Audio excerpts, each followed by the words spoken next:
तो जैसे कि आपको कल मैंने इम्पोर्टेंट क्वेश्चंस के बारे में बताया था, तो उसी से आज हम स्टार्ट करेंगे। तो जो हमारा आज का जो पहला जो हमारा यूनिट है वो क्या है, इलेक्ट्रोस्टैटिक।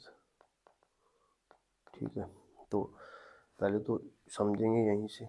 ठीक है, इलेक्ट्रो का मतलब क्या होता है और स्टैटिक का मतलब क्या होता है, बेसिकली हमने इसमें पढ़ना क्या है।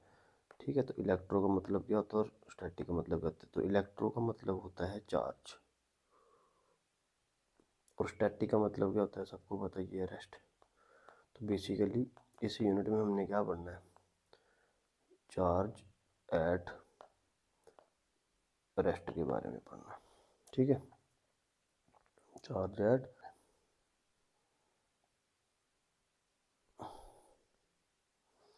तो सबसे पहले अब देखो, जैसे उसमें मैंने आपको बताया था क्वांटाइजेशन ऑफ चार्ज और कंजर्वेशन ऑफ चार्ज, तो वो उसकी प्रॉपर्टी है।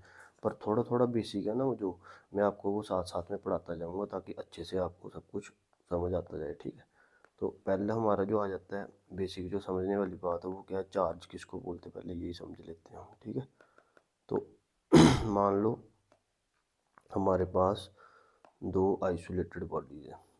लेट कर लेते हैं हमारे पास दो आइसोलेटेड बॉडीज है, एक को ए मान लेते हैं और एक को बी मान लेते हैं।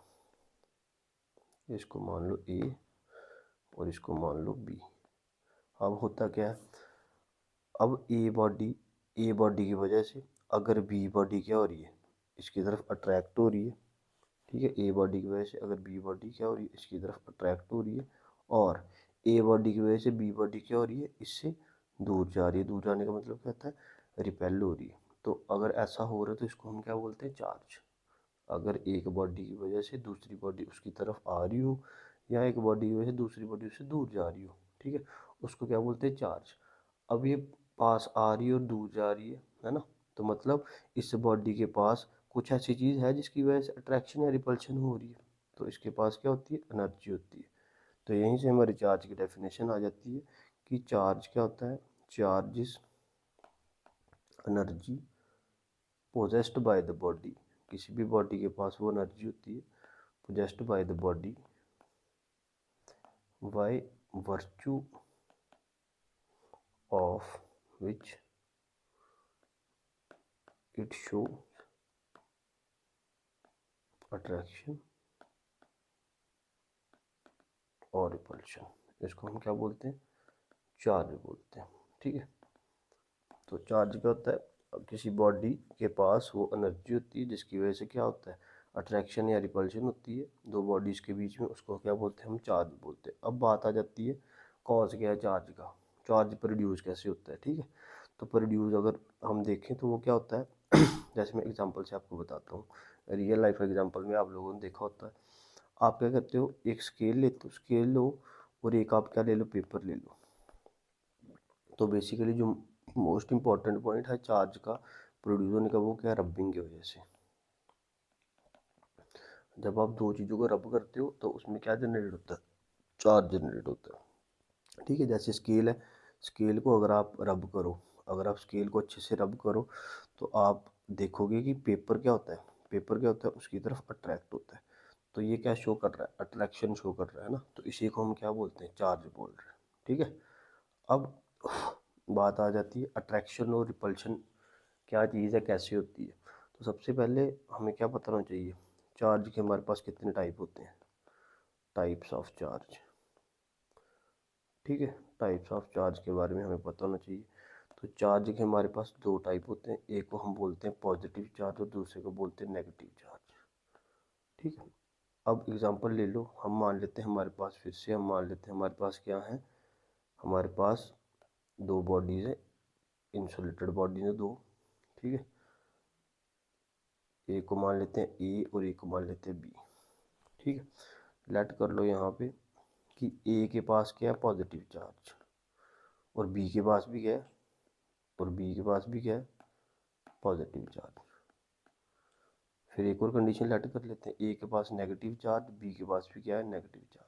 तो हमेशा याद रखना है एक चीज़ को, जैसे यहाँ पे ए के पास भी पॉजिटिव, बी के पास भी पॉजिटिव है, तो ये सेम हो गया। नेगेटिव है और नेगेटिव ये भी क्या सेम हो गया, तो इसको हम बोलते हैं, ठीक है, लाइक चार्जेस। तो लाइक चार्जेस क्या करते हैं, लाइक चार्जेस ऑलवेज रिपेल, ठीक है, रिपेल्स।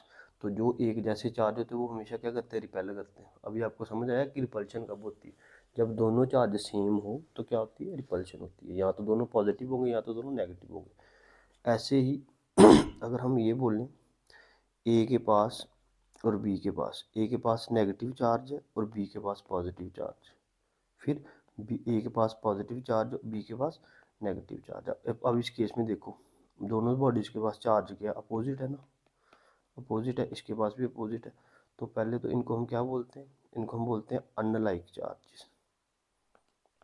तो हमेशा याद रखना है अनलाइक चार्जेस क्या करते हैं, ऑलवेज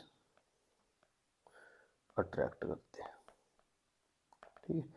तो यहाँ से आपको इतनी बात की समझ आ गई अट्रैक्शन और रिपल्शन क्यों होती है। जब दोनों चार्जेस सेम हो तो अट्रैक्शन होती है, जब दोनों चार्जेस अलग अलग हो तो हमारे पास क्या होती है, रिपल्शन होती है, ठीक है।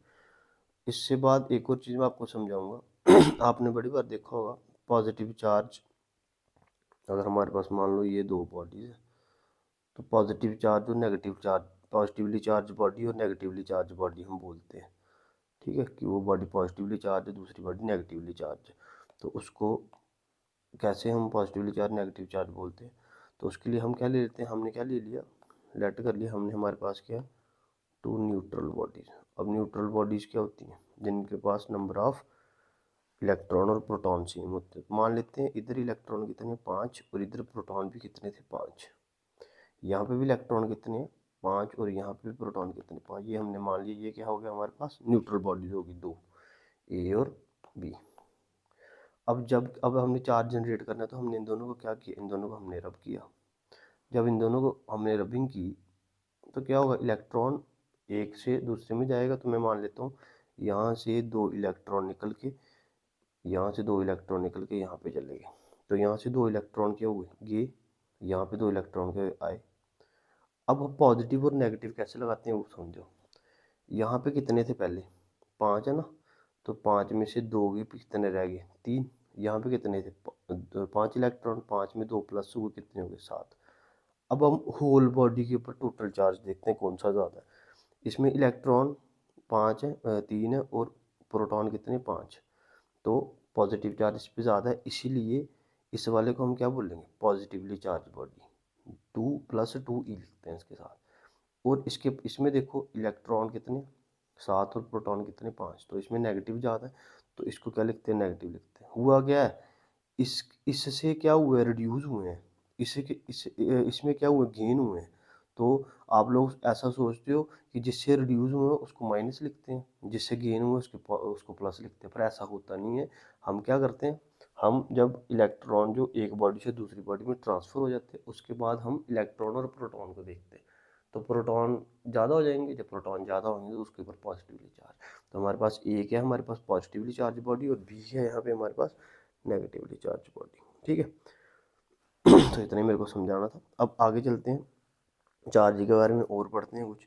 तो सबसे पहले हम चार्ज के बारे में पढ़ते हैं, चार्ज के यूनिट्स क्या होते हैं। तो चार्ज के यूनिट क्या होते हैं, चार्ज के यूनिट होते हैं कूलम। कूलम इसके कौन से यूनिट है, एसआई यूनिट। ऐसे ही चार्ज के सीजीएस यूनिट भी होते हैं, उनको क्या बोलते हैं, स्टैट कूलम, ठीक है, स्टैट कूलम। तो ये क्या होते हैं, सीजीएस यूनिट होते हैं।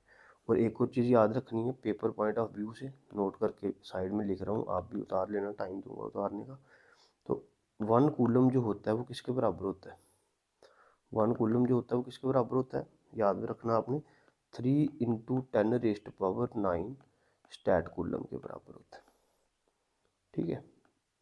ये बेसिकली वैसे ही है जैसे आप देखते हो ना, 1 मीटर किसके बराबर होता है, 100 सेंटीमीटर के, वैसे ही ये बात हो रही है, ठीक है। जो कूलम है वो बड़ा यूनिट है किससे, स्टैट से। तो 1 कूलम इतने स्टैट कूलम के बराबर होता है। दूसरी चीज़ यहाँ पे क्या आ गई, चार्ज क्या होती है, चार्ज इज स्केलर क्वांटिटी। क्या होती है, चार्ज स्केलर क्वांटिटी है, ठीक है। ऐसे ही हमारे पास अब डायमेंशन की बात करते हैं। तो आप लोगों ने 10th 11th में तो डायमेंशन निकाले हुए हैं, ठीक है, पर एक बार फिर भी मैं आपको सिखा देता हूँ कि डिमेंशन कैसे आते हैं। तो डिमेंशंस की बात अगर करें तो सबको पता है करंट का फार्मूला क्या होता है, चार्ज अपॉन में टाइम। तो यहाँ से अगर हम चार्ज की वैल्यू निकाल लें, चार्ज की वैल्यू अगर निकाल लें तो चार्ज आ जाएगा और टी जाके आई के साथ मल्टीप्लाई हो जाएगा, तो करंट इनटू टाइम हो जाएगा। अब चार्ज की डिमेंशन क्या होती हैं, चार्ज की करंट की डिमेंशन क्या होती है, एम्पियर, तो ए लिख लेंगे, और टाइम की क्या होती है, टी, तो यहाँ पे टी लिख लेंगे। तो हमारे पास चार्ज की डिमेंशन क्या आ गई, A1 T1, डिमेंशन को हम ऐसे ब्रैकेट में रख लेते हैं। तो ये चार्ज की क्या आ गई, डिमेंशन आ गई, ठीक है। तो इसी टॉपिक के साथ आपका जो चार्ज है वो ख़त्म होता है, ठीक है। तो देखो हमने पढ़ा क्या, एक बार मैं आपको रिकॉल करा देता हूँ फिर हम आगे चलते हैं। तो हमने पढ़ा चार्ज क्या होता है, चार्ज एक ऐसी एनर्जी होती है बॉडी में जिसकी वजह से बॉडी क्या करती है, अट्रैक्शन या रिपल्शन शो करती है। चार्ज का कारण क्या है, चार्ज का कारण है हम रबिंग की वजह से चार्ज को जनरेट कर सकते हैं, ठीक है। तो मैंने एग्जांपल दिया आपको स्केल की। उसके बाद चार्ज कितने टाइप का होता है, दो टाइप का, पॉजिटिव नेगेटिव। अब पॉजिटिव और नेगेटिव चार्ज में हमने सीखा, उसके बाद हमने देखा अट्रैक्शन और रिपल्शन कैसे होती है। जब सेम चार्जेस हो तो क्या होता है, रिपल्शन, और जब अपोजिट चार्जेस हो तो क्या होता है, अट्रैक्शन। फिर उसके बाद मैंने आपको समझाया पॉजिटिवली चार्ज बॉडी और नेगेटिवली चार्ज बॉडी कैसे बनती है, ठीक है। उसके बाद हमने यूनिट पढ़ा, स्केलर क्वांटिटी होता है, और डायमेंशन पढ़ा, ठीक है। अब जो हमारा नेक्स्ट है, आ जाते हैं हम क्वेश्चन पे, जो हमारा मेन क्वेश्चन था ना। तो इसको आप स्क्रीनशॉट लेना, अगर आपने तो आप ऐसे ले सकते हो, ठीक है। वैसे भी आपको वीडियो के बीच में रोक के ले सकते हो। तो अच्छा, नेक्स्ट जो हमने पढ़ना है वो क्या आ जाएगा हमारे पास, जो हमारा क्वेश्चन था। अब मैं सीधा प्रॉपर्टी पे जा रहा हूँ, जो जैसा जैसा मैंने आपको बताया था जितना इतना पढ़ाना। तो हमारे पास क्वेश्चन यहाँ पे आ रहा था, क्वेश्चन था what is quantization of charge. Quantization of charge को हम क्या, ये इसकी प्रॉपर्टी है, ठीक है। तो इससे पहले आपको एक चीज़ समझनी है, हमारे पास एक इलेक्ट्रॉन का चार्ज कितना होता है, 1.6 इंटू 10⁻⁹ कूलम होता है, ठीक है। इसी को हम क्या बोलते हैं, फंडामेंटल चार्ज बोलते हैं, फंडामेंटल चार्ज बोलते हैं। तो क्वांटाइजेशन का मतलब हो जाता है, क्वांटाइजेशन का मतलब हो जाता है, मान लो हमारे पास, ऐसे एग्जांपल दे रहा हूँ, मान लो हमारे पास क्या है, हमारे पास क्या है, एक इलेक्ट्रॉन, ठीक है। फिर हमारे पास क्या है, दो इलेक्ट्रॉन है, हमारे पास तीन इलेक्ट्रॉन भी होते हैं, चार भी हो सकते हैं, सो ऑन। ऐसे ही हमारे पास नेगेटिव में भी हो सकता है charge, 1 electron, -2 electron, -3 electron, -4 electron, ठीक है। अब अगर मैं बात करूँ एक चार्ज की, तो हमें पता है एक इलेक्ट्रॉन का चार्ज जो होगा वही इसका चार्ज होगा 1 E का, ठीक है।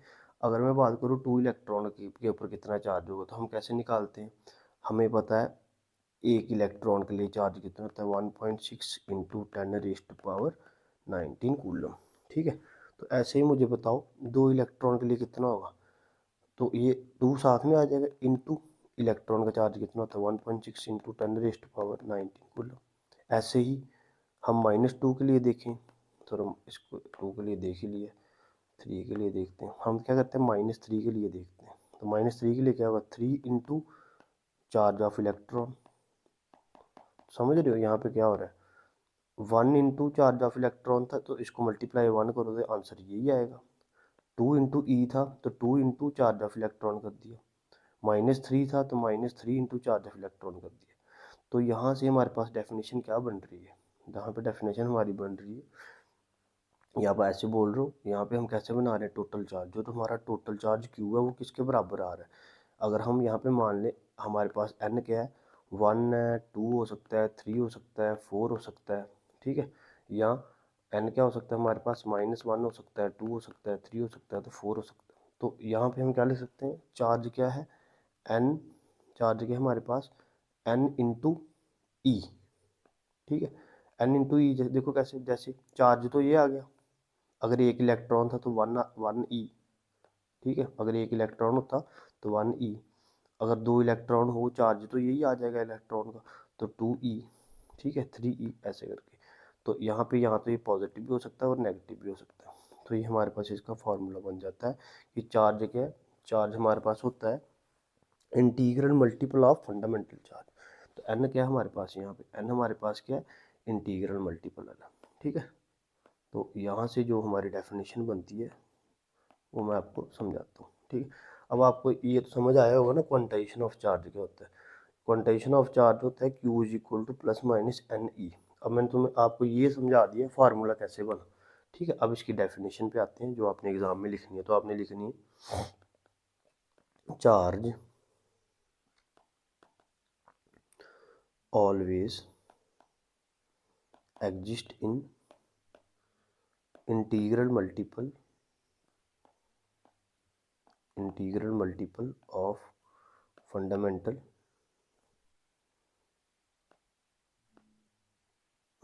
चार्जेस। ठीक है, ये आपके पास डेफिनेशन आ गई, Q is equal to plus minus n e. तो ये आपका आ गया जो आपने जितना आपने एग्जाम में लिखना है उतना। ठीक है ना, अब मैंने आपको होप करता हूँ कि अच्छे से आपको ये चीज़ समझा दी है। ठीक है, अब इधर एक और चीज़ जो आपके समझना है ना, आपने एक्स्ट्रा में करके लिख लो, क्वांटाइजेशन क्या होती है। ठीक है ना, तो क्वांटाइजेशन का मतलब होता है एक फिक्स अमाउंट। क्वांटाइजेशन का मतलब होता है फिक्स अमाउंट, फिक्स वैल्यू या फिक्स वैल्यू और अमाउंट बोल रहा हूँ। जैसे फॉर एग्जांपल मैं बोल रहा हूँ हमारे पास दो बॉडी है ना, हमारे पास दो बॉडीज है, ये मान लो दो बॉडीज। अगर मैं बोलूँ रब किया, दो इलेक्ट्रॉन यहाँ से गए किसमें, इसमें, तो मुझे बताओ अगर दो इलेक्ट्रॉन गए हैं तो ए से अगर दो इलेक्ट्रॉन गए तो बी के पास दो इलेक्ट्रॉन पहुँचे है ना।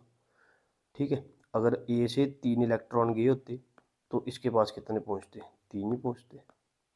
ठीक है, ऐसा तो नहीं है, अब फिक्स अमाउंट और फिक्स वैल्यू की बात कर रहा हूँ। ऐसा तो नहीं है कि मैं बोला चार्ज गए, दो इधर से गए, इधर कितना पहुंचा, डेढ़ चार्ज पहुंचा, या इधर कितना पहुंचा, ठीक है, डेढ़ चार्ज पहुंचा। तो बोलने का मतलब ये है कि क्वांटाइजेशन का मतलब होता है फिक्स वैल्यू। अगर रब कर रहे हैं तो जितने हमारे पास चार्ज वहाँ से रिलीज होगा, इलेक्ट्रॉन वहाँ से रिलीज होंगे, उतने ही इलेक्ट्रॉन दूसरी साइड पहुँचते हैं। तो हमारे पास चार्ज हमेशा सेम ही रहता है। तो यहीं से आपके पास क्या आ जाता है, यहीं से आ जाता है आपके पास नेक्स्ट जो आपका क्वेश्चन है ना, कंजर्वेशन ऑफ चार्ज। नेक्स्ट जो आपका क्वेश्चन उधर है वो क्या, कंजर्वेशन ऑफ चार्ज। तो यहीं से आपको ये पता चल गया, मैंने आपको क्वांटाइजेशन का मतलब समझाया कि अगर दो दो इलेक्ट्रॉन रब के रबिंग के टाइम पे रिलीज होते हैं तो दूसरे ऑब्जेक्ट के पास भी दो ही पहुंचते हैं। तो इसका मतलब क्या है, चार्ज रास्ते में ना दो से तीन हो रहा है, ना बढ़ रहा है, और ना दो से एक हो रहा है, ना कम हो रहा है। तो charge can either be created nor be destroy but can only be transfer. तो कंजर्वेशन का यही मतलब होता है। तो कंजर्वेशन का बेसिकली मतलब क्या होता है, इसकी डेफिनेशन में आपको समझा देता हूँ कि according to conservation of charge, the total charge of system remain constant। ठीक है, तो यहाँ हम इसको और भी तरीके से लिख सकते हैं ऐसे, एक और डेफिनेशन मिल जाती है कि charge can neither be created nor B destroyed but can only be transfer।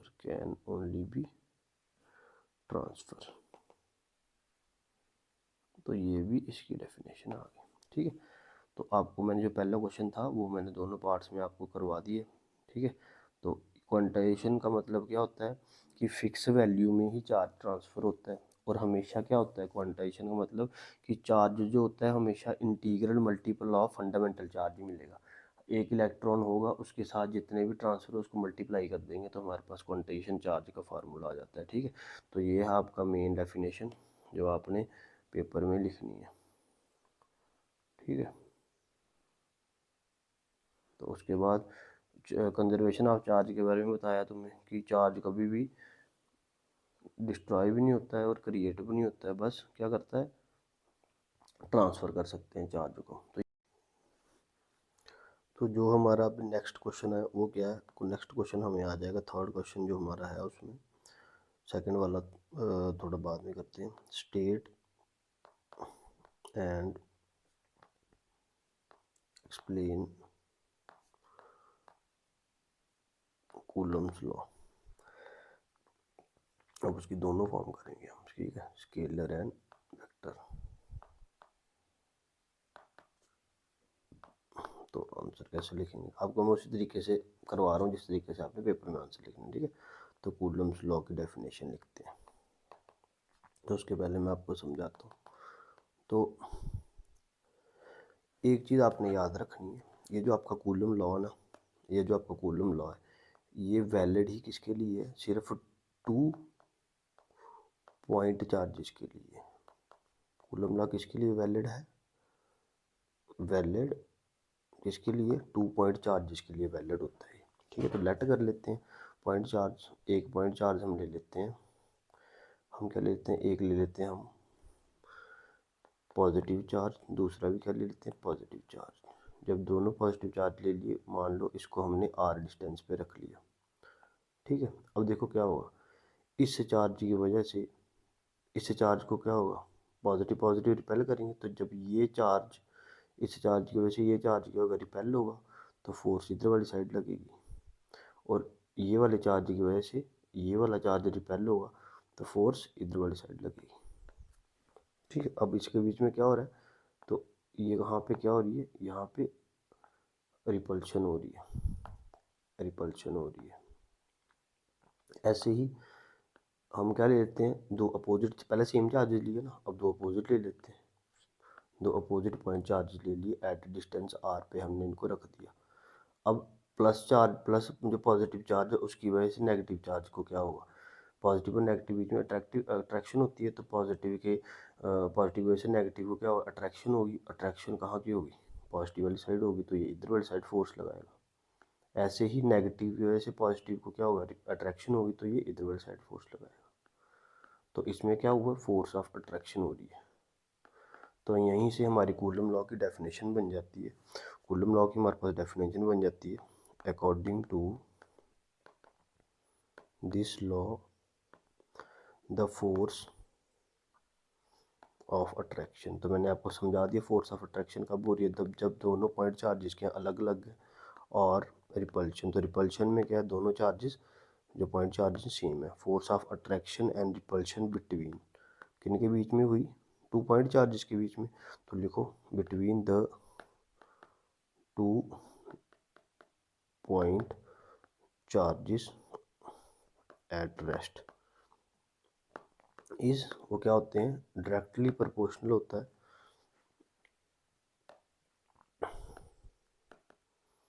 Directly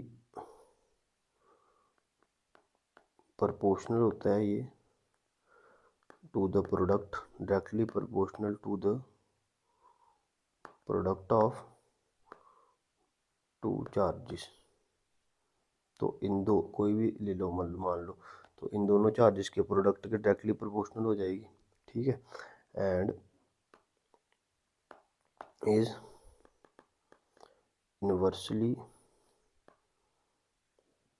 proportional to the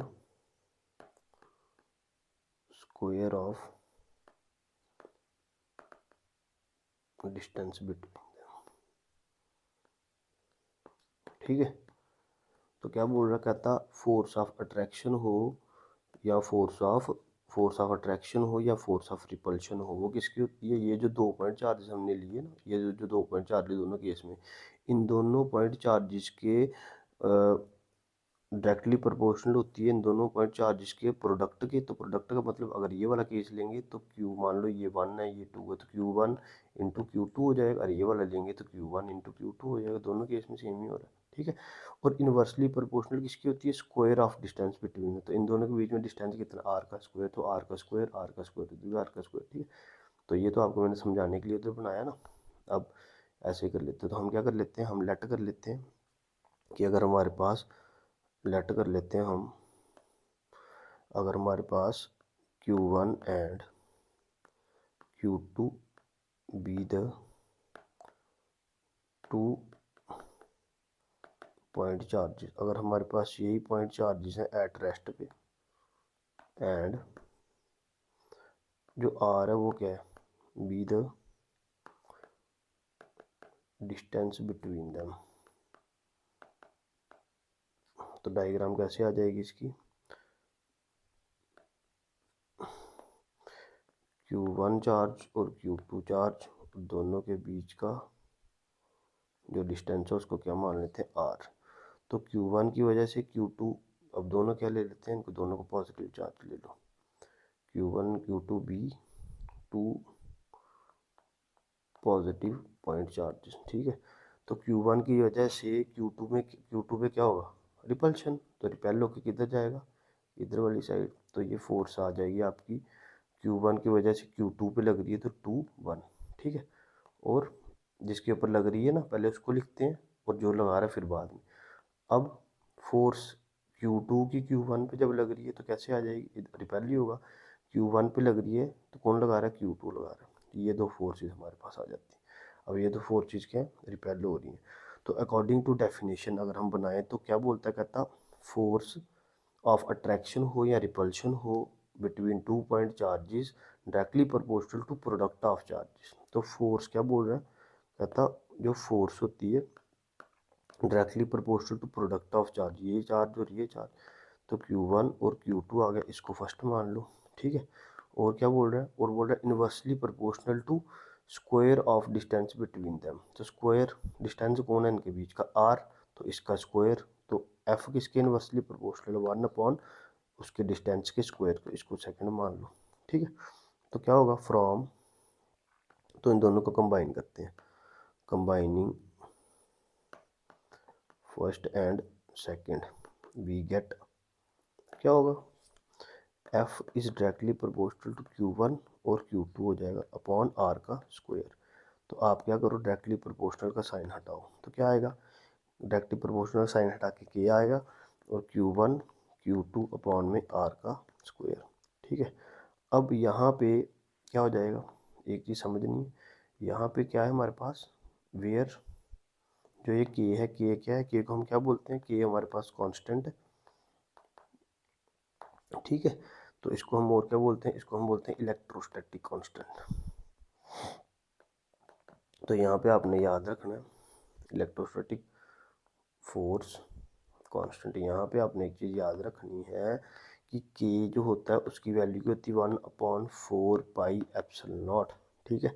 तो इन सब की अगर मैं वैल्यू पुट करूँ ना, 4 कांस्टेंट है, पाई की वैल्यू 22/7, और एप्सिलॉन नॉट जो होता है वो हमारे पास क्या होता है, परमिटिविटी बोलते हैं हम इसको, ठीक है। इसको हम क्या बोलते हैं, परमिटिविटी बोलते हैं, परमिटिविटी ऑफ फ्री स्पेस। और इसकी जो वैल्यू होती है वो क्या होती है, वैल्यू क्या होती है इसकी एप्सिलॉन नॉट की, ये होती है 8.85 इंटू 10⁻⁻12, ठीक है। तो इसकी जब हम अगर वैल्यू निकाल लें ना के की, तो के की वैल्यू 422 इंटू 7 और एप्सिलॉन नॉट की वैल्यू पुट करो तो आपके पास क्या आता है 9 इंटू 10⁻9 न्यूटन मीटर कूलम पर मीटर, ठीक है। ऐसे ही इसके यूनिट आ जाते हैं न्यूटन पर मीटर कूलम का स्क्वायर, ठीक है, ऐसे करके। तो ये के की वैल्यू आप इधर पुट कर दो, तो फोर्स करो पुट वैल्यू ऑफ के इन, इसको मान लो आप, पहले क्या लिखा है हमने फर्स्ट सेकंड, इसको मान लेते हैं थर्ड। थर्ड में पुट करी तो एफ किसके बराबर आ गया, एफ आ गया हमारे पास, एफ आ गया हमारे पास 1/4 pi epsilon naught Q1 Q2 upon में R का स्क्वायर। तो यही आपके पास क्या आ गया, ये आपके पास कूलम लॉ स्केलर फॉर्म में आ गया, ठीक है।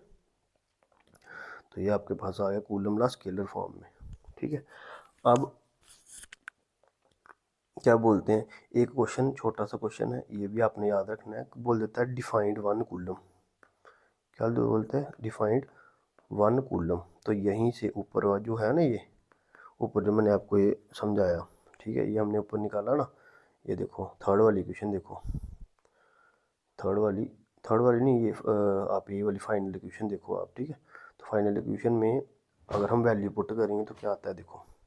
तो मैं ये कर लेता हूँ, मैंने चार्ज को क्या बताना है, 1 कूलम चार्ज बताना है ना। तो मैं ये लेट कर लेता हूँ कि मेरे पास जो दोनों चार्जेस हैं Q1 और Q2 को हमने 1 कूलम बताना है। तो हमें तो Q1 और Q2 किसके बराबर होना चाहिए, 1 कूलम पर हमने इसको प्रूव करना है। तो मैं R को क्या लेट कर लेता हूँ, जो डिस्टेंस है 1 मीटर लेट कर लेता हूँ, ठीक है। अब ये वैल्यू हम पूरी इसमें पुट करें ना, तो हमें क्या पता चल जाएगा कि 1 कूलम के लिए फोर्स कितनी लगेगी। तो उसके हिसाब से हम 1 कूलम को डिफाइन कर लेंगे। तो F हमारे पास किसके बराबर है, 1/4 पाई एप्सिलॉन नॉट इंटू हमने Q1 की वैल्यू 1 ली, Q2 की वैल्यू 1 ली और R की वैल्यू 1 ली, ठीक है। तो इस तरीके से अगर हम इस सब की वैल्यू निकाल लें 1/4 पाई एप्सिलॉन नॉट की, तो हमारे पास 9 × 10⁻⁹ न्यूटन आता है, ठीक है। तो यहाँ से हमें 1 कूलम की डेफिनेशन मिल जाती है कि 1 कूलम ऑफ चार्ज कब होगा, 1 कूलम ऑफ चार्ज कब होगा, जब फोर्स जो है, जब आपकी फोर्स क्या हो जाएगी, अब इधर कौन सी फोर्स लग रही है, पॉजिटिव चार्ज लिया रिपल्शन की। जब आप इसका फोर्स कितनी होगी, 9 × 10⁻⁹ न्यूटन की फोर्स हो जाएगी ना, और आप दोनों चार्जेस को एट 1 मीटर के डिस्टेंस पे रखोगे, उस टाइम पे आपके पास जो चार्ज होगा वो 1 कूलम का होगा। तो इसकी डेफिनेशन कैसे लिख लेंगे, it is quantity of charge when placed at distance of 1 metre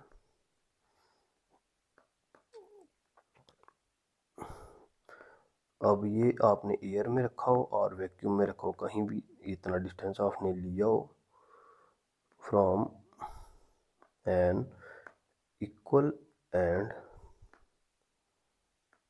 similar charges, तो उस टाइम पे जो फोर्स एक्सपीरियंस होती है, four charges experience a repulsive force of 9 × 10⁻⁹ newton. तो उस टाइम पे जो हमारे पास चार्ज होता है 1 कूलम होता है, ठीक है। तो ये आपका 1 कूलम का चार्ज आ गया। तो ये आपकी क्या आ गई, ये आपकी आ गया कूलम्स लॉ, किसमें, स्केलर फॉर्म ने हमने निकाल दिया। अब हम कूलम लॉ को निकालेंगे वेक्टर फॉर्म में, ठीक है। तो कूलम लॉ को अगर वेक्टर फॉर्म में निकालें तो वो भी लिख लेते हैं, हेडिंग बना के लिखो सेकंड, उसका second part Coulomb's law vector form. तो वेक्टर फॉर्म के लिए हम 3D स्ट्रक्चर को बना लेंगे। तो 3D स्ट्रक्चर को बनाते हैं हम। तो मान लो हमारे पास आ जाता है,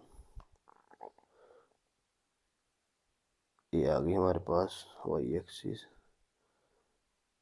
एक्स एक्सिस, और ये कोऑर्डिनेट सिस्टम बोलते हैं ना इसको, एक्स एक्सिस। तो ये हमारे पास आ गई एक्स एक्सिस, ये हमारे पास आ गई वाई एक्सिस, और ये आ गई जेड एक्सिस। तो हम मान लेते हैं हमारे पास एक पॉइंट, हमारे पास यहाँ पे एक चार्ज हमारे पास यहाँ पे है, और एक चार्ज हमारे पास यहाँ है। इस चार्ज को मान लेते हैं Q1 चार्ज, और इसका चार्ज को मान लेते हैं Q2 चार्ज। तो Q1 चार्ज और Q2 चार्ज का ओरिजिन से जो डिस्टेंस है वो बनाते हैं। तो मान लो इसका जो ओरिजिन से डिस्टेंस है वो कितना है, वो हम मान लेते हैं R1, ठीक है। और इसका जो ओरिजिन से डिस्टेंस है उसको मान लेते हैं R2। अब इन दोनों चार्जेस के बीच में क्या करना है, हमने देखनी है फोर्स ऑफ अट्रैक्शन या रिपल्शन, ठीक है ना। तो ये है दोनों कौन से चार्जेस, पॉजिटिव चार्ज है, तो उसके बीच में रिपल्शन नहीं होगी। तो जब Q1 की वजह से Q2 के ऊपर फोर्स लगेगी, कहाँ से कहाँ लगेगी, Q1 की वजह से Q2 के ऊपर फोर्स लगेगी, तो Q2 किधर जाएगा, रिपेल होगा ना। तो इसके पास तो जाएगा नहीं, जाएगा कहाँ, इसके दूर वाली साइड ही जाएगा। तो इसके दूर वाली साइड अगर जाएगा तो कौन सी डायरेक्शन में जाएगा, नीचे वाली साइड जाएगा, ऐसे करके, ठीक है। तो इस फोर्स को हम क्या लिखेंगे, इस फोर्स को हम लिखेंगे, मैंने आपको पहले ही बताया, जिसके ऊपर लगती है उसको पहले, जो लगाता है उसको बाद में, ठीक है। अब फोर्स तो इधर लग गई, तो Q1 से लेके Q2 तक भी एक हमारे पास पोजीशन वेक्टर होगा, जिसको हम R से लिखते हैं। तो उसको ऐसे बनाएंगे, ठीक है, उसको हम ऐसे बनाएंगे। और इसको कैसे लिखना है, इस R को कैसे लिखना है, 1 से लेके 2 तक, मतलब आपने फोर्स आई का तो आप ऐसे भी समझ सकते हो, फोर्स आपको निकालना आ गई ना, तो उसका पोजीशन वेक्टर होगा वो उल्टा होगा। जैसे फोर्स यहाँ पे कितनी 21 है ना, तो पोजीशन वेक्टर कितना है 12 है। सीधा सीधा आपने याद रख लेना है। फोर्स आपको निकालना सीखनी है, तो फोर्स जिसके ऊपर पहले लगती है और जो लगाता है, तो उसका जो पोजीशन वेक्टर होगा वो हमेशा ऐसे ही होगा। पोजीशन वेक्टर 21 है ना, इसका उल्टा होगा 21। अगर हम इसको उल्टा कर लें, 1 पहले लिख लें 2 बाद में लिख लें, इस तरीके से उल्टा बोल रहा हूँ, ठीक है। ऐसे ही समझो, दूसरी चीज़ को समझो। ये तो हो गया जब फोर्स किस पे लगी, Q2 पे लगी Q1 की वजह से। तो अब उल्टा करो, अगर फोर्स लगती है किसके ऊपर, फोर्स किसके ऊपर लगती है, अगर Q1 के ऊपर लगती है, और लगाता कौन है, Q2 लगाता है। तो ये इधर तो नहीं आएगा, कि इधर अट्रैक्शन होती है, तो जाएगा कहाँ, रिपेल होगा। तो Q1 रिपेल होकर किधर जाएगा, रिपेल होकर Q1 अपोजिट वाली साइड में जाएगा, ठीक है ना, अपोजिट वाली साइड में जाएगा। ठीक है, जब अपोजिट वाली साइड में गया तो फोर्स को कैसे लिखूंगा, तो मैंने आपको पहले ही बताया कैसे लिखते हैं फोर्स को। ये वाली फोर्स को कैसे लिखेंगे, किसके ऊपर लगी, 1 के ऊपर, तो पहले लिख दिया, किसने लगाई 2 ने, तो बाद में लिख दिया। अब इसका जो पोजीशन वेक्टर होगा इधर से लेके इधर तक होगा, ठीक है। तो उसको कैसे लिखेंगे, देखो आर है ना, यहाँ पे क्या है 1 2 है, तो यहाँ पे 2 पहले और 1 बाद में लिख रहा हूँ। ऐसे करके आपको पोजीशन वेक्टर लिखना। मैं आपको सिर्फ ये इसलिए बता रहा हूँ कि आपको याद ना भूले, ज़्यादा चीज़ों में कंफ्यूज है क्या वहाँ आप भूल ना जाओ। तो आपने सिर्फ इतना याद रखना है, जिसके ऊपर फोर्स एग्जर्ट होती है उसको पहले लिखते हैं और दूसरे को बाद में। तो जब उसका पोजीशन वेक्टर लेंगे, तो जिस डायरेक्शन से फोर्स आती है, अब ओरिजिनल भी सुन लो कैसे होता है, जिस डायरेक्शन से फोर्स आती है उसको पहले लिखते हैं, तो ये अपोजिट है। तो आपने सिर्फ इसको देखना है, ये अपने आप उसका उल्टा लिख लेना, ठीक है। तो चलो इसको अब सॉल्व करते हैं। तो पहले लिखेंगे, अब हमें इन दो फोर्सेस के बारे में देखनी है ना, अपोजिट इक्वल और अपोजिट है, तो ये बनाते हैं। तो पहले लिख लेते हैं F21। F21 कौन सी फोर्स है, ये वाली। तो इसमें किसके ऊपर एग्जर्ट हुई थी, 2 के ऊपर लगी थी, किसने लगाई थी, चार्ज 1 ने। तो लिखो F21 क्या है, is force exerted on charge Q2 due to Q1। तो उसके बाद हम बोलेंगे according to Coulomb's law force क्या होगी, अकॉर्डिंग टू कूलम्स लॉ। अब कूलम्स लॉ आपको पता है क्या होता है, 1/4πε0 Q1 Q2 इंटू इन दोनों का प्रोडक्ट। तो यहाँ पे फोर्स कौन सी है, फोर्स हमारे पास आ गई कौन सी वाली, फोर्स कौन सी आ गई 2 1 इज इक्वल्स टू किसके बराबर होती है, 1/4πε0। तो ये लिख दिया।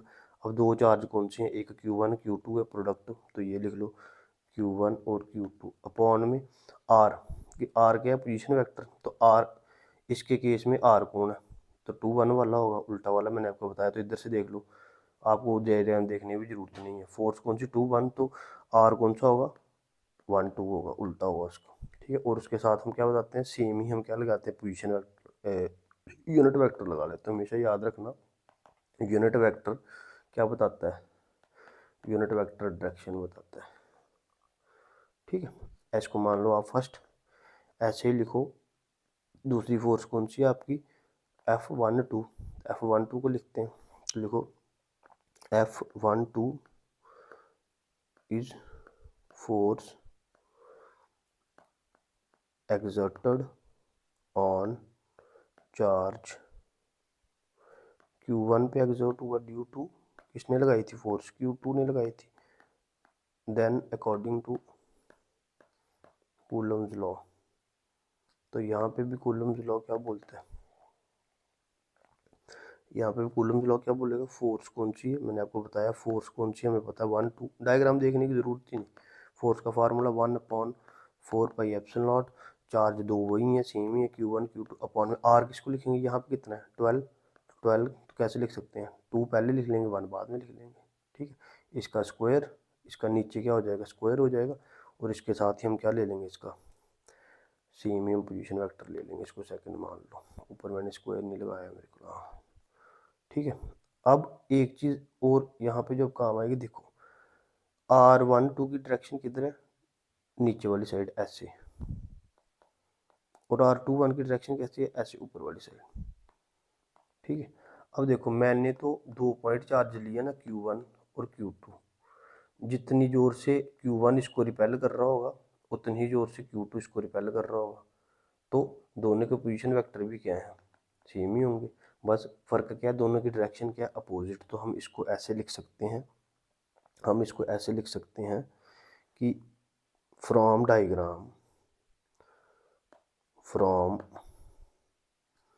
डायग्राम हमें क्या पता चला, दोनों के अपोजिट डायरेक्शन, तो R21 is equals to R12 equal तो है ही है, पर डायरेक्शन क्या, दोनों की अपोजिट। तो इसको मान लो आप थर्ड, कुछ नहीं करना आपने, थर्ड को इक्वेशन को ना किसी एक में पुट कर देना। तो हम क्या कर लेते हैं, पुट कर देते हैं, देखो put equation third in second, तो वी गेट, सेकंड में ही कर दो ऊपर पास है ना, तो F12 तो ऐसे ही रहा, is equals to 1/4 pi epsilon naught भी सेम ही रहेगा, Q1 अपॉन में Q2 भी सेम ही रहा, चेंज क्या हुआ, उसमें हमने बोला 2 1 की जगह क्या रखना है, -1 2, तो रखो, क्या होगा, -R21 की जगह 1 2 रख दिया, उसका स्क्वायर इसका भी स्क्वायर कर दिया, और इधर भी क्या आ जाएगा, 1 2 आ जाएगा। ठीक है, तो यहाँ से एक चीज़ देखो क्या क्लियर होती है, ए माइनस है ना, इस माइनस को मैं कहाँ लगा सकता हूँ, इस माइनस को मैं यहाँ पे लगा देता हूँ, इधर बाहर लगा देता हूँ ऐसे करके। ठीक है, तो इस इक्वेशन को मान लो आप फोर्थ। ठीक है, अब आप ज़रा देखो फ्रॉम, अब देखो एक चीज़ देखो आप, ए देखो फ्रॉम फर्स्ट एंड फोर्थ अगर मैं देखूँ, आपको सिर्फ दिखा रहा हूँ, फोर्स क्या है 2 1, फोर्स क्या है 1 2, 1/4 pi epsilon not, 1/4 pi epsilon naught, Q1 Q2 R12 का स्क्वायर, इधर भी क्या है R12 का स्क्वायर।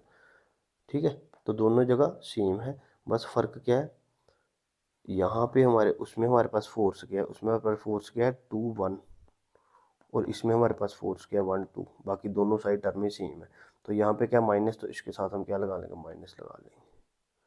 तो यहाँ से आपका वेक्टर फॉर्म क्या बताता है, वेक्टर फॉर्म यहाँ पे ये तो आपको बता रहा है कि दोनों जो फोर्सेज हैं वो क्या है, इक्वल एंड अपोजिट है।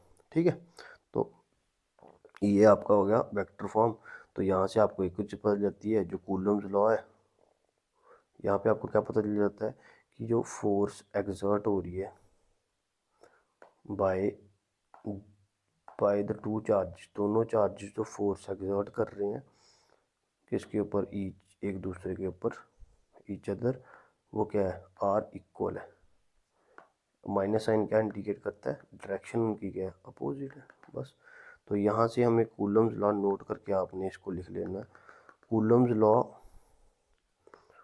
किसको ओबे करता है, कूलम्स लॉ ओबे करता है न्यूटन के थर्ड लॉ को, वो भी होता है ना, for every action there is equal and opposite reaction. तो कूलम लॉ यहाँ से हमें पता चल जाता है इसको करता है। अब इसी की ना आगे एक्सटेंडेड फॉर्म भी होती है। ठीक है, उसमें हम ज़्यादा कुछ नहीं करते हैं, मैं आपको बताता हूँ उसके हम क्या करते हैं।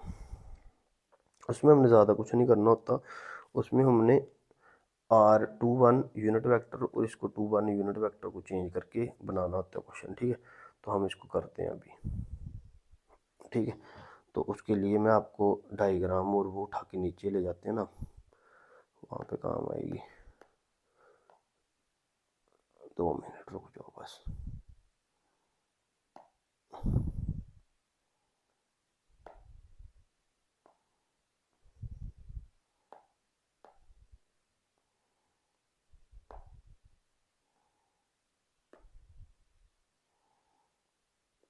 इसके साथ हमें और भी चीज़ें चाहिए, इक्वेशंस भी चाहिए हमें।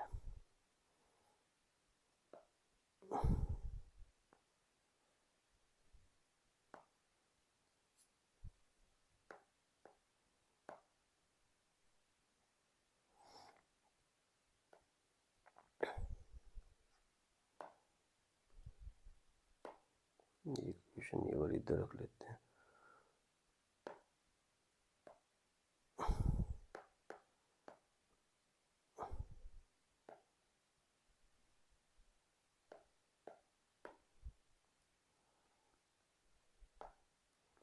सेकेंड वाली एक्सक्यूशन यहाँ पे रख लेते हैं, ठीक है। तो इसी के आगे आपने एक्सटेंडेड वेक्टर फॉर्म को भी कंटिन्यू करना है, अगर पूछा होगा तो कर सकते हो, ठीक है। तो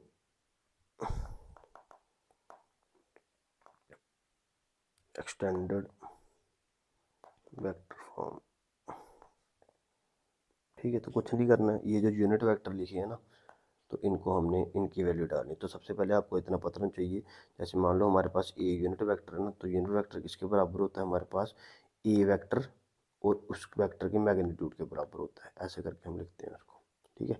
तो ऐसे ही लिख लो, ऐसे ही लिख लो कि हमारे पास जो R21 है, जो हमारे पास दोनों को इकट्ठा ही करूँगा, ठीक है। R21 किसके बराबर हो जाएगा, R12 वेक्टर के और R12 वेक्टर के मैग्नीट्यूड के बराबर हो जाएगा, ठीक है।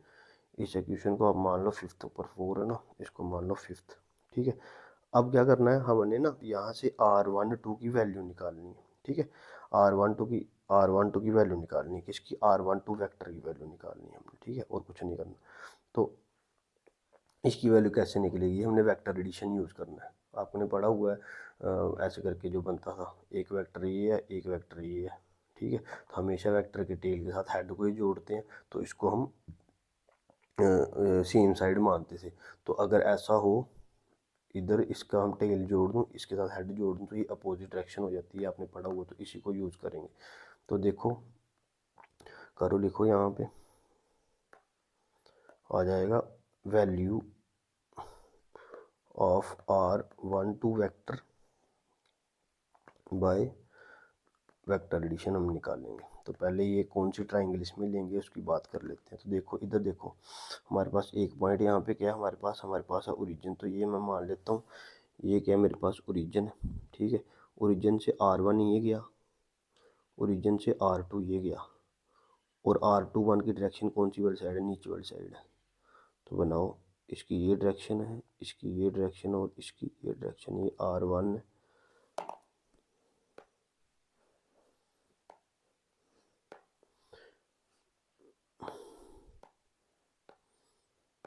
ये क्या है, R1 है, ये क्या R2 है, और ये क्या R12 है, ठीक है। तो इसको हम लिखते कैसे हैं, ये आपको पता है कैसे लिखते थे। ऐसे इधर से स्टार्ट करो, R1 हेड के साथ टेल है, तो प्लस कर लेंगे R1 vector plus R12 vector, और यहाँ पे हेड के साथ हेड है, तो ये अपोजिट डायरेक्शन से जा रहा है, तो उसको क्या करेंगे, माइनस ऑफ R2 लिख लो, इसके बराबर हो गया 0 के बराबर। यहाँ से R2 की वैल्यू ले लो आप, R12 की वैल्यू क्या हो जाएगी, देखो, R2 माइनस का इधर जाके क्या हो जाएगा, प्लस का, R1 प्लस का इधर जाके क्या हो जाएगा, माइनस का, ठीक है। RT की वैल्यू आपने ऐसे करके निकाल लेनी है, ठीक है। ऐसे ही आपको देखो, रफ में थोड़ा सा बता रहा हूँ, ऐसे ही आपको अगर किसके लिए करना है, 2 1 के लिए करना है, तो क्या आएगा, R21 is equal to R21 का वेक्टर अपॉन में R21 मैग्नीट्यूड, ठीक है। तो R21 के लिए सिर्फ क्या होगा, चेंज क्या हो जाएगा, देखो, ट्राइंगल सेम ही रहेगी, सिर्फ एक डायरेक्शन चेंज हो जाएगी, ठीक है ना, ट्राइंगल ऐसे ही रहेगी।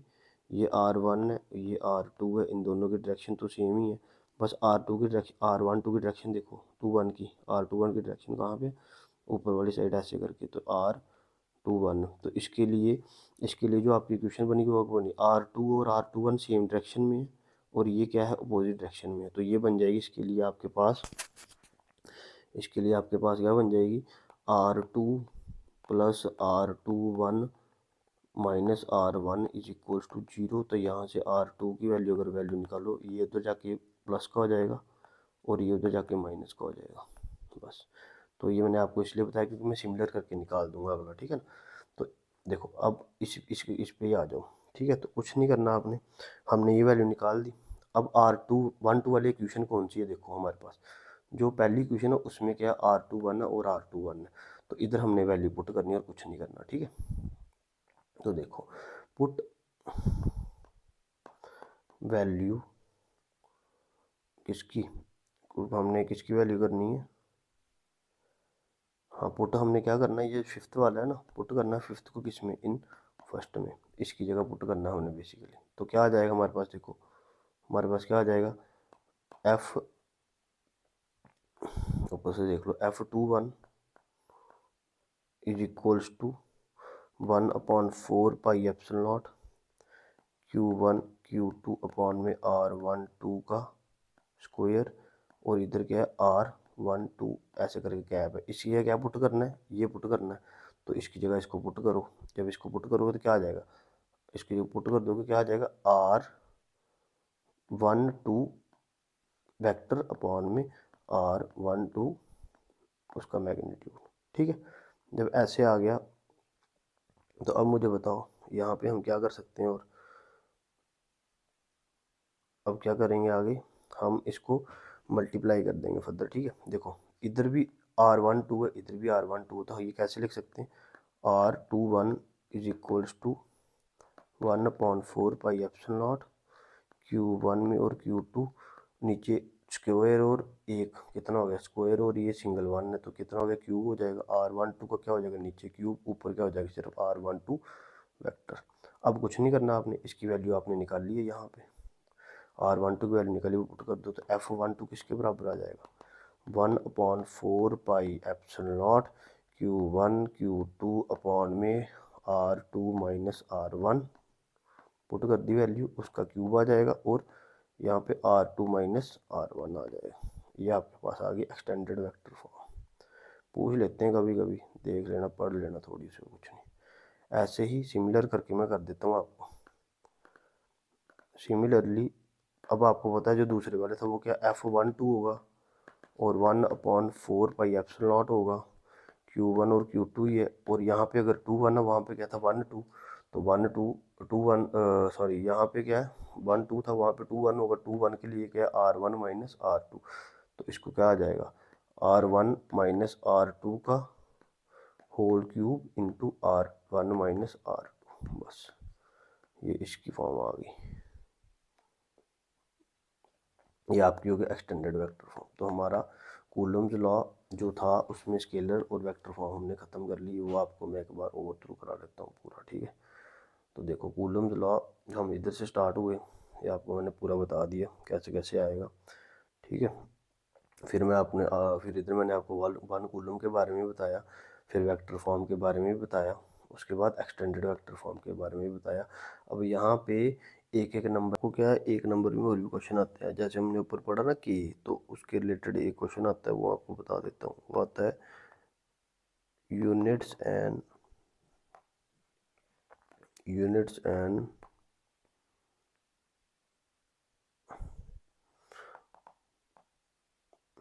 डायमेंशंस ऑफ के एंड एप्सिलॉन नॉट, एक नंबर में आता ही आता है। ठीक है, तो सबसे पहले के की बात करते हैं हम, आंसर करो के की बात करो। तो आपको बताया हमने फोर्स का क्या फार्मूला निकाला था कूलम्स लॉ में, के Q1 Q2 अपॉन में R का स्क्वायर। तो यहाँ से आप क्या कर लो, के की वैल्यू निकाल लो, क्या आएगा FR का स्क्वायर Q1 और Q2। ठीक है, अब यहाँ से क्या निकालो, यूनिट निकालो, इसके पहले क्या निकालते हैं, यूनिट निकालो। तो के यूनिट क्या आ जाएंगे, फोर्स का यूनिट क्या होता है न्यूटन, रेडियस का क्या होगा मीटर का स्क्वायर लेंथ है। ठीक है, अपॉन में चार्ज का क्या होता है कूलम, दूसरे चार्ज का कूलम, तो हमारे पास क्या बना न्यूटन मीटर का स्क्वायर कूलम सी स्क्वायर हो जाएगा, ऊपर जाके माइनस ये। ठीक है, ये क्या आ गया, इसकी यूनिट आ गई। ऐसे ही क्या करते हैं, इसकी डायमेंशन निकालते हैं, के की क्या निकालते हैं, डायमेंशन निकालते हैं, तो फार्मूला यही लगेगा, फार्मूला यही लगेगा। ठीक है, नीचे वाला जो के हमने बनाया यही फार्मूला लगाना है, तो उस पर भी तो आपको पता है, इधर से बनाओ, आपको पता है के फोर्स का यूनिट क्या होता है न्यूटन, सॉरी डायमेंशन, फोर्स की डायमेंशन क्या होती है M1L1T-2। ठीक है, ऐसे ही आपके पास आर्क है, रेडियस, तो रेडियस लेंथ होती है, तो लेंथ की डायमेंशन L का स्क्वायर अपॉन में चार्ज की डायमेंशन क्या होती है, हमने पढ़ा अभी A×T एक बार, और दूसरे चार्ज की A×T दो बार। तो सॉल्व करो, M1 ही रहा, L एक यहाँ पे है, दो यहाँ पे, कितने हो जाएंगे 3। ठीक है, T कितना हो जाएगा -2 अपॉन में, नीचे देखो A कितने हैं 2, तो स्क्वायर, T कितने 2, तो स्क्वायर, कुछ नहीं करना, ऊपर ले जाओ, M1 ही रहा, L3 रहा, T इधर कितना है -2। ठीक है, पहले A को ले जाओ, A कितना हो जाएगा, ऊपर जाके माइनस का 2, T इधर -2 है ना, नीचे वाला T जो ऊपर जाएगा ये भी -2 हो जाएगा, -2 और -2 कितने हो जाएंगे -4। तो ये आपके पास क्या आ गई, के की डायमेंशन आ गई। ठीक है ना, के यूनिट और के की डायमेंशन आपके पास आ गई। ठीक है, तो आपने ये याद रखनी है, ऐसे करके निकालते हैं।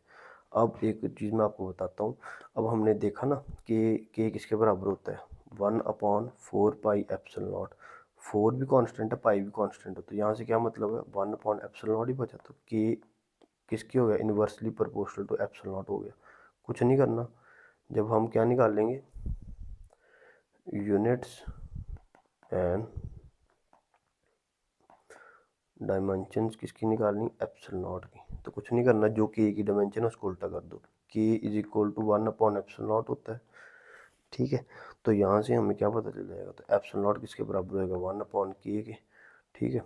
तो यहाँ पे अगर आप यूनिट्स की बात करो तो एप्सिलॉन नॉट की यूनिट क्या होगी, 1 जो के की यूनिट है, तो एन एम का स्क्वायर सी माइनस स्क्वायर, तो ये क्या हो जाएगा, एन -1 m-2 c स्क्वायर, ठीक है। ऐसे ही डायमेंशन की बात भी कर लेते हैं, मेरे को लग रहा है मैंने पीछे गलत लिखा है, उसको सीधा सही कर लेते हैं। तो के की डायमेंशन की बात कर लो, क्या हो गया, 1 किसकी डायमेंशन, उसकी, तो उसकी डायमेंशन क्या है, देखो ऊपर, m1 l3 a-2 और t-4। तो क्या हो जाएगा, m-1 l-3 a का 2 हो जाएगा और t 4 हो जाएगा, इसकी डायमेंशन निकलेगी, ठीक है। तो ये आपने याद रखना है, ये भी मोस्ट। तो हम एक ऊपर ऊपर जाके देख लेते हैं, वहाँ पे मेरे को डायमेंशन गलत लिखी हुई है शायद, चेक कर लेते हैं। हाँ, यहाँ पे हमारे पास यहाँ पे क्या आ जाएगा, m का स्क्वायर हो जाएगा और m यहाँ पे स्क्वायर